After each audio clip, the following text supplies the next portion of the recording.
आज हम बात करते हैं गणित के उस फार्मूले की जिसको यूज करने में सबको प्रॉब्लम होती है। हाँ, हम बात कर रहे हैं श्री धराचार्य विधि या द्विघाती फार्मूले की। इसको हम लोग इंग्लिश में बोलते हैं क्वाड्रेटिक इक्वेशन फार्मूला, और इसका दूसरा नाम हिंदी में है द्विघाती सूत्र, या इसको पहले श्री धराचार्य विधि के नाम से भी जाना जाता था। अब वहाँ पे ये फार्मूला तब लगाते हैं जहाँ पर हम गुणनखंड विधि से शून्यक नहीं निकाल पाते, या मूल नहीं निकाल पाते, या रूट नहीं निकाल पाते। चाहे रूट बोला जाए, मूल बोला जाए, शून्यक बोला जाए, सारी बातें एक ही हैं। तब हम यहाँ पे फार्मूले का यूज करते हैं x बराबर -b प्लस माइनस √d/2a। अब आप सोच रहे होंगे कि ये d, b और a ये सब क्या है।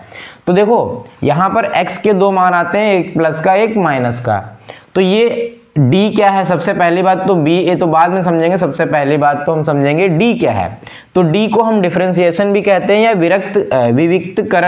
विविक्त कर हिंदी में बोलते हैं। और इससे भी एक सीधा क्वेश्चन पूछा जाता है कि तुम्हें समीकरण दिया होगा और आपसे बोला जाएगा कि इसका विविक्त कर निकालिए।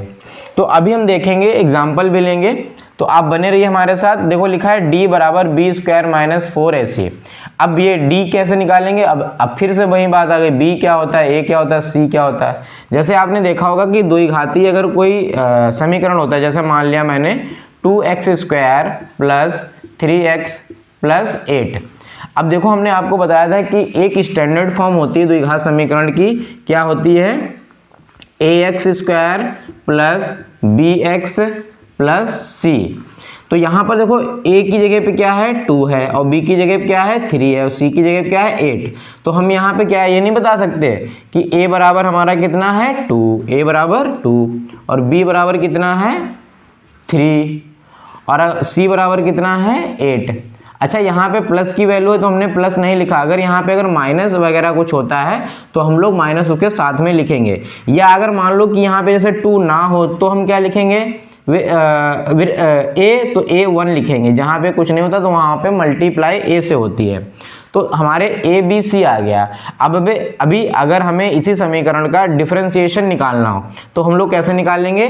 डिफरेंशिएशन बराबर क्या होता है b² मतलब 3 का स्क्वायर, और माइनस अब 4, और a कितना है 2, और c कितना है 8। तो ये हो जाएगा 3 की पावर 2, तो क्या हो जाएगा 9, 3 3 9, 4 दूना 8, और 8 की गुणा अगर 8 से होगी तो 8 8 64, ये हो जाएगा हमारा 64। अब अगर हम 64 से अगर 9 घटाएंगे तो एक तो ये तरीका है, तुम ऐसे घटाओ 64 - 9, तो यहाँ से लिदा यहाँ हो गए 14, 14 से 9 गए, तो भैया इतना बचा, फिर इतना बचा। तो ऐसे नहीं करना है। यहाँ पे देखो लिखा है 64, 64 से हमें सीधे 9 घटाना पॉसिबल नहीं, लेकिन 10 घटा सकते हैं। 64 से अगर 10 घटाएंगे तो 54 बचेगा। हमने एक ज़्यादा घटा लिया तो हम क्या करेंगे, तो एक जोड़ देंगे, तो ये हो जाएगा हमारा 55। और यहाँ माइनस है और यहाँ प्लस है, प्लस माइनस क्या होता है,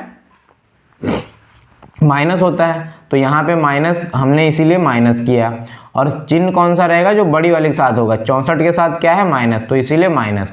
तो ये हमारा डिफरेंशिएशन आ गया। डायरेक्ट आपसे यही सवाल पूछा जाता है।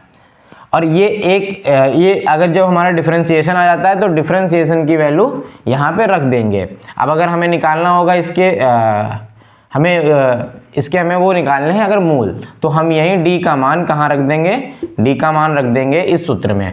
अब आपको यहाँ पे तो क्लियर हो गया होगा ये b क्या है, b यही है और कुछ भी नहीं है। a क्या है, a ये वाला है। तो आगे इस d का मान इस वाले सूत्र में रखकर, द्विघाती सूत्र में रखकर हम लोग और सवाल देखेंगे। तो आगे देखते रहिए इसी प्रकार आगे भी वीडियो। धन्यवाद।